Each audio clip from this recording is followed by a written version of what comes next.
কেন এসেছেন গিন্নিমা? কেন? নয়ন তো আর মাধবপুরে থাকে না, মাধবপুরে পা অব্দি রাখে না। ওকে গাঁ থেকে তাড়িয়ে কি আপনার শান্তি হয়নি? এখন আবার বিয়েতে বাগড়া দিতে ছুটে এসেছেন। কি করতে করেছে আপনাদের? কোন পাকা ধানে মই দিয়েছে শুনি? ছি নয়নের মা, তুমি এখনো এত জোর গলায় কথা বলছো কি করে? হ্যাঁ, অবশ্য কথায় আছে না, চোরের মার বড় গলা।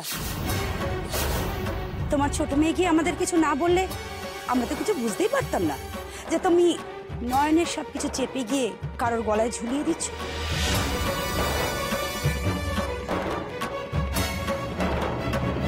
আর তার সাথে সাথে সেই সংসারে কপাল পোড়াচ্ছ।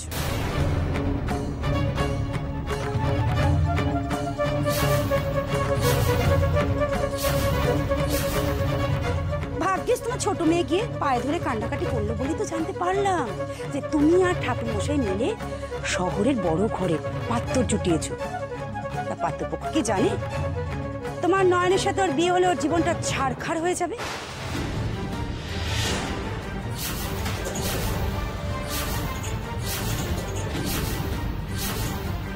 বিয়ে করবে? বিয়ে দিয়েছি বিয়ের শখে আগুন জেলে। ছুটতে ভাই, কেন এ কাজ করলি তুই? এত স্বার্থপর হোস না। নয়ন যে তোর দিদি, মায়ের পেটের দিদি, ভুলে গেলি সে কথা? কেউ না জানুক, তুই তো জানিস লোকে নয়নের নামে যা বলে সে কথা ভুল। তা সত্ত্বেও এইভাবে সর্বনাশ করবি তুই? এত কিছু বলে তুমি আমায় থামাতে পারবে না দাদু। আমি বাবা ভালো মানুষ, কারো খারাপ সইতে পারবো না।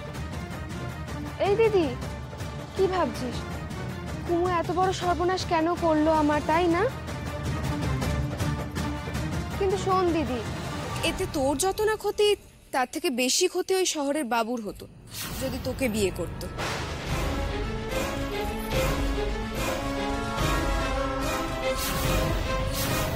যতই তুই আমার দিদি হোস না কেন, এইভাবে আমি মানুষের জীবন নিয়ে তোকে ছিনিমিনি খেলতে দেব না। এই অনাচার সহ্য করা যায়? বলুন বলুন না, আপনারাই বলুন না। এসব কি বলছো তুমি? আমরা তো কিছুই বুঝতে পারছি না। ও, তার মানে দাদু আপনাদের সবার কাছে সত্যিটা চেপে গেছে? আপনারা জানেন না আমার দিদি আসলে বিষমুখী?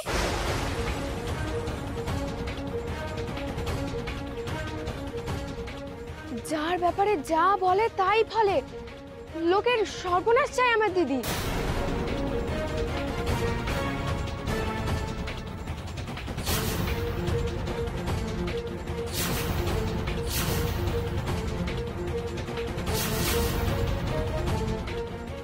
চুপ কর কুমু, চুপ কর তুই। কেন চুপ করবো? কেন?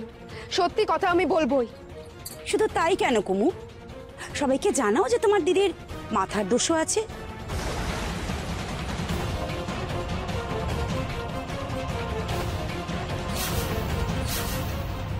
কি কুমু, সবাই জানুক, কুসুমগঞ্জের লোকেরা জানুক কাকে আশ্রয় দিয়েছে,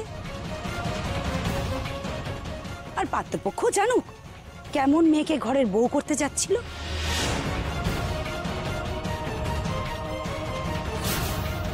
তাই বলি এ মেয়ে মাঝে মাঝে আবল তাবল বকে।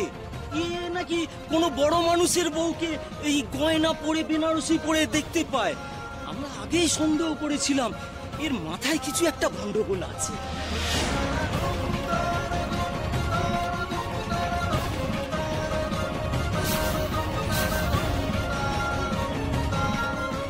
উনি পুকুর পাড়ে এসে আমার গালে হলুদ ছুঁয়ে দিলেন।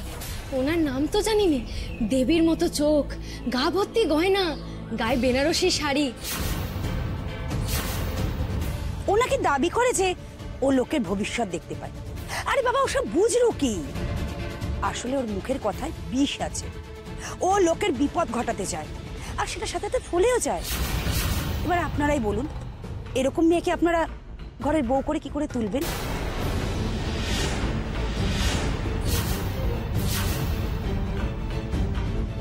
কেন এসব শুরু করলো এরা? ও এমনিতেই বিয়েতে রাজি ছিল না। সব শুনে যদি বিয়েটা ভেঙে দেয়। আরে বাবা, তোমরাও তো সাক্ষী আছো নাকি? আমি কি ভুল কিছু বলছি নাকি বলো তো? না না, ভুল কেন হবে? নয়ন তো একবার আমাদের গায়ে একটা বাচ্চার বাড়িতে গিয়ে বললো তাকে নাকি সাপে কাটবে, তারপর সত্যি সত্যি সেই বাচ্চাটাকে সাপে কাটলো।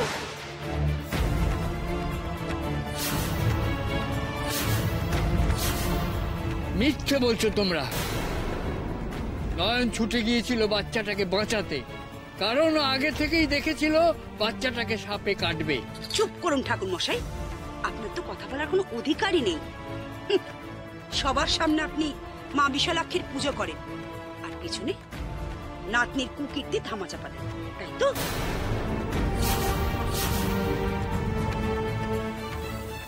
সেই ব্যাপারে আপনার কোনো ভ্রুক্ষেপ আছে? নেই। আপনারা জানেন, আপনাদের সবাইকে বলছি, আমার মেয়ের বিয়ের দিন এই নয়ন সারাক্ষণ বুঝিয়ে গেছে ও নাকি জলে ডুববে। আর ঠিক আমার মেয়ে জলে ডুবতে গেছিল। ওর কথায় বিষ আছে।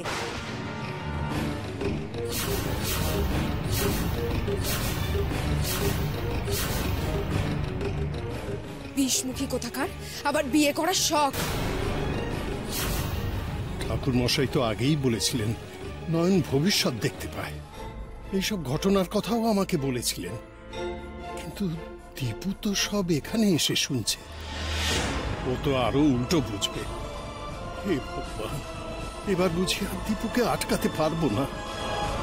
নে দিদি, অনেক তো যাত্রাপালা হলো, এবার জোরটা খুলে চলে আয়। এই ভালো মানুষটাকে রেহাই দে এবার।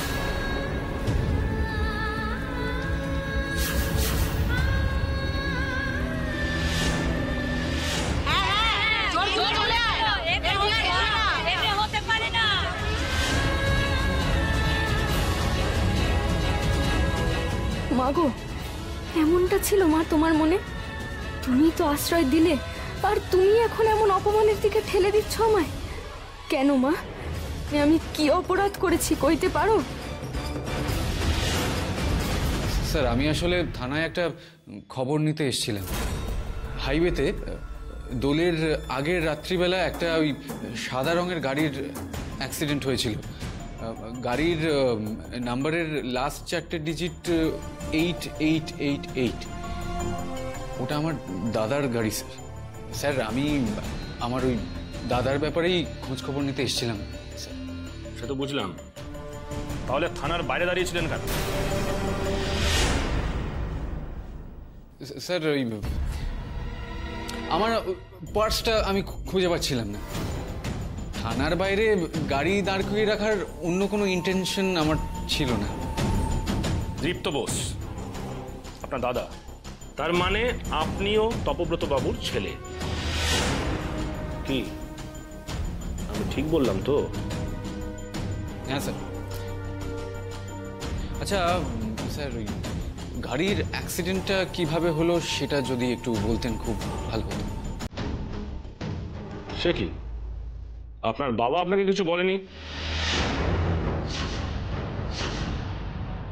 না, আমার কি মনে হয় স্যার, বাবা আসলে আমাদের কাউকে টেনশন দিতে চায়নি, তাই জন্য আমাদের কিছু বলেননি। দেখুন, আমাদের সন্দেহ হয়েছে ইচ্ছে করে ওই গাড়িটাকে কেউ অকেজো করে দিয়েছিল।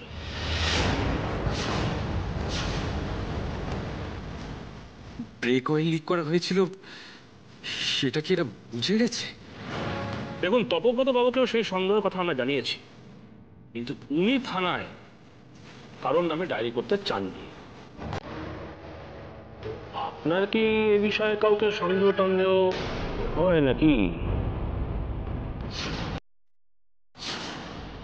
এই রে, ফেসে গেলাম মনে হচ্ছে। কেন যে বোকার মতো এখানে আসতে গেলাম। কি ভাবছেন, বাড়ির কাউকে সন্দেহ টন্দেহ হয় নাকি? দেখুন, চুপ করে থাকবেন না।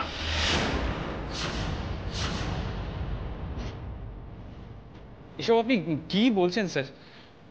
পরিবারের লোক কেন কিছু করতে যাবে স্যার? আমরা তো সবাই দীপ্তকে, দাদাকে খুবই ভালোবাসি। দাদার কোনো খবরই পাওয়া যাচ্ছে না। দাদা এখন কেমন আছে, কোথায় আছে বুঝতেই পারছি না, মাথায় কিছু ঢুকছে না। স্যার আমি এবার উঠি। ওই বুঝতেই পারছেন এই সিচুয়েশনে বাবার পাশে থাকাটা খুবই প্রয়োজন। মানে আসি স্যার।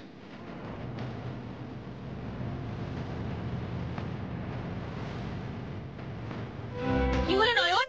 বেরিয়ে আয় মণ্ডপ থেকে, কথা কানে যাচ্ছে না, বেরিয়ে আয়। না, আমার নয়ন ওরকম না বাবা। বাবা আমার নয়ন এরকম না বাবা। ওদের কথা বিশ্বাস করো না, ওরা সব মিথ্যে কথা বলছে। ওরা এই বিয়ে ভাঙতে চাইছে বাবা। নয়নের ভবিষ্যৎ তোমার হাতে। আমার মেয়েটাকে জলে ফেলে দিও না বাবা, তাহলে গলায় দড়ি দেওয়া ছাড়া ওর আর কোনো উপায় থাকবে না।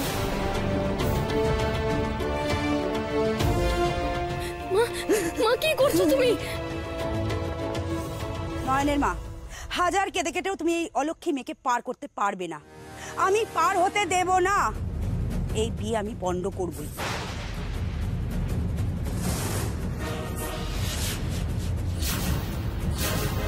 তোমাদের মধ্যে কেউ একজন যাও তো, পাশের পুকুর থেকে জল নিয়ে এসো। এই যজ্ঞের আগুন নিভিয়ে তবে আমি এখান থেকে যাও। যাও।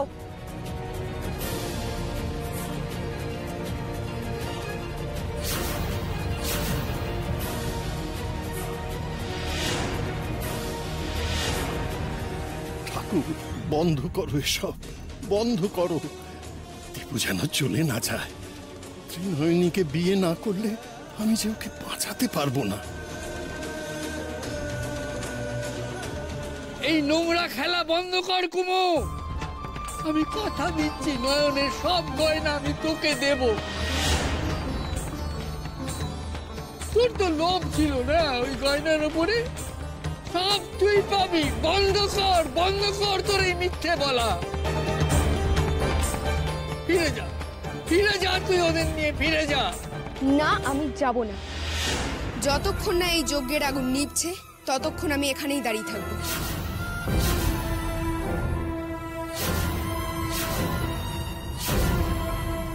আমরা চলে গেলেই তোমরা আবার নয়নকে ওই শহরের বাবুর গলায় ঝুলিয়ে দেওয়ার তাল করবে।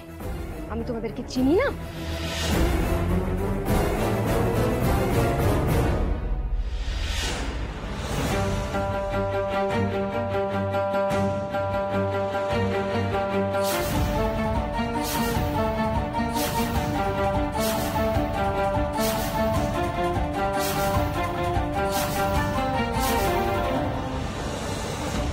দয়া করে এমন অনর্থ করবেন না গিন্নিমা, নয়নের জীবনটা যে শেষ হয়ে যাবে গো। কি করছেন আপনি? বাবা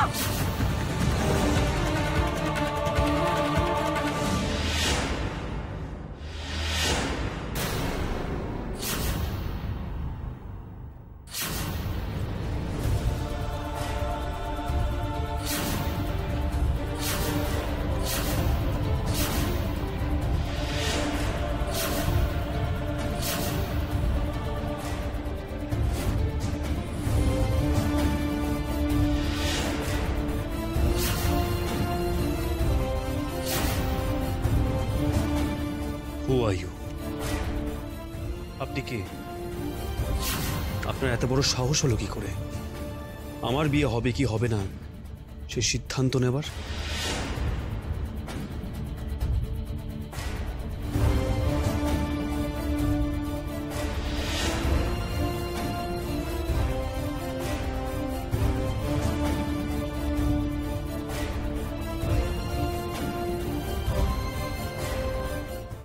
দীপুরে, আজ তুই প্রমাণ করে দিলি আমি তোকে মানুষ করতে পেরেছি।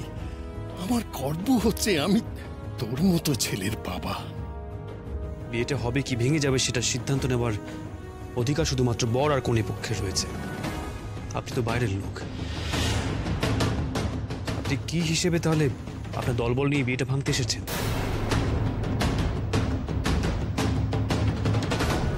না বাবা, মানে আমি তো তোমার জীবন এই অলক্ষীটার হাত থেকে বাঁচানোর জন্যই। আপনি আমাকে নিয়ে এতটা ভেবেছেন? আপনি আপনি মাধবপুর থেকে এত কষ্ট করে কুসুমগঞ্জ এসেছেন। আমি সত্যি কৃতজ্ঞ। আপনাকে অসংখ্য ধন্যবাদ। কিন্তু বিশ্বাস করুন, আমি না আপনার সাহায্য চাই না।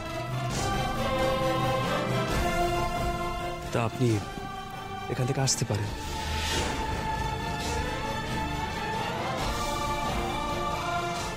কারণ আপনার এখানে কোনো ভূমিকা নেই।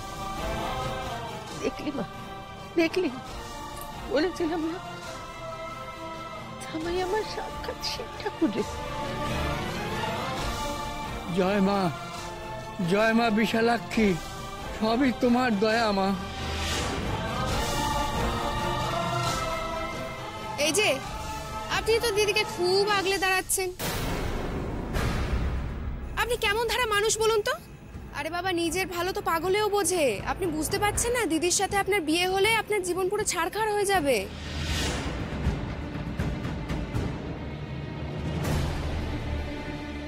দোহাই আপনার, আপনি এ বিয়ে করবেন না। বাহ, এখানে তো দেখছি সবাই আমার খুব ভালো চায়। কিন্তু আমি আবারও বলছি, আমি কাকে বিয়ে করব কি করব না সে সিদ্ধান্ত নেবার আপনারা কি হন বলুন তো?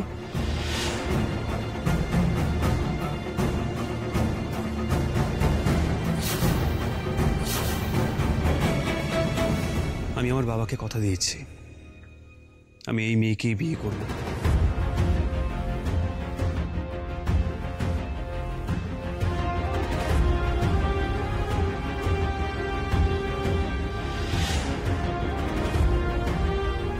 কি সর্বনাশ! কথা রাখতে গিয়ে শেষমেশ আপনি আপনার বিপদ ডেকে আনবেন নাকি? দরকার হলে তাই আনবো, কিন্তু বাবার সামনে আমার এটা প্রমাণ করা খুবই জরুরি যে তার ছেলে কখনো কথার খেলাপ করে না।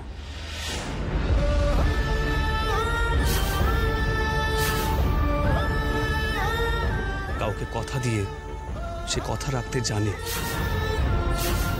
আমি কথা দেওয়ার পর কাউকে ঠকাই না, কারোর বিশ্বাস ভাঙি না। I keep my promise.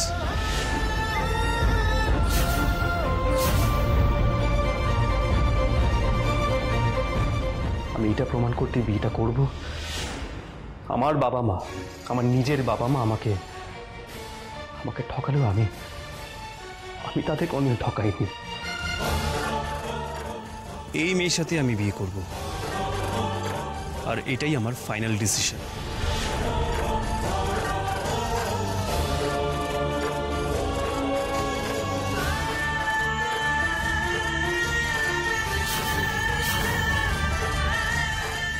সাহস থাকলে বিয়েটা আটকে দেখা।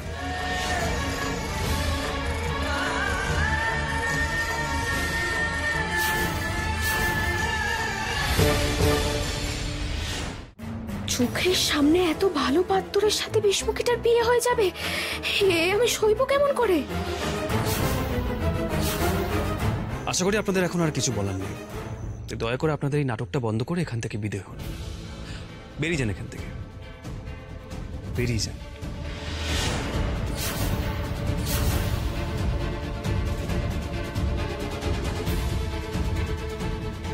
এই জন্যই কয় কারো ভালো করতে নেই, যার জন্য চুরি করবে সেই বলবে চোর। চলুন গিনিমা। এই অপমান আমি সারা জীবন মনে রাখবো নয়নের মা। কড়ায় গন্ডায় আমি এর শোধ নেব। শোধ নেওয়া যে আপনার স্বভাব সে কি আর আমি জানি না গিন্নিমা। আমার মেয়েটাকে বিনা দোষে গা চারা করেছিলেন, আজকে আমার জামাই আপনাদের মুখে জামা কষে দিয়েছে। বেরিয়ে যাবার রাস্তাটা ওই দিকে।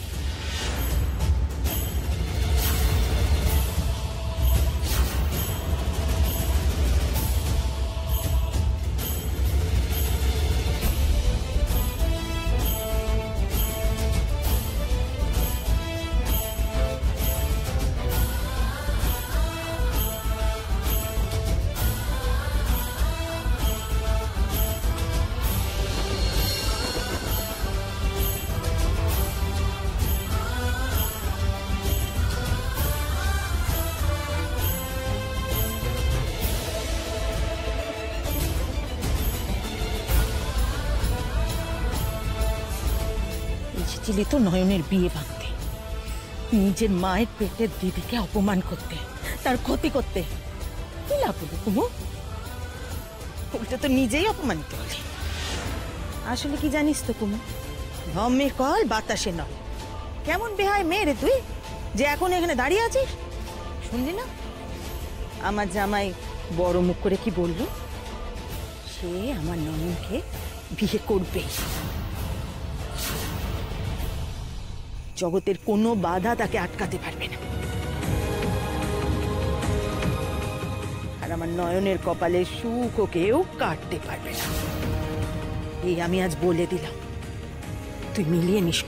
দাঁড়াও মা, দাঁড়াও। এখনই অত আশা করে বসো না। এখন তো সবে কলির সন্ধে। বিয়ে হচ্ছে হোক, শ্বশুর ঘর পর্যন্ত তোমাদের নয়ন যেতে পারে কিনা দেখো। ও শুধু অলক্ষী তা তো নয়, ওর তো কপালটাও পোড়া।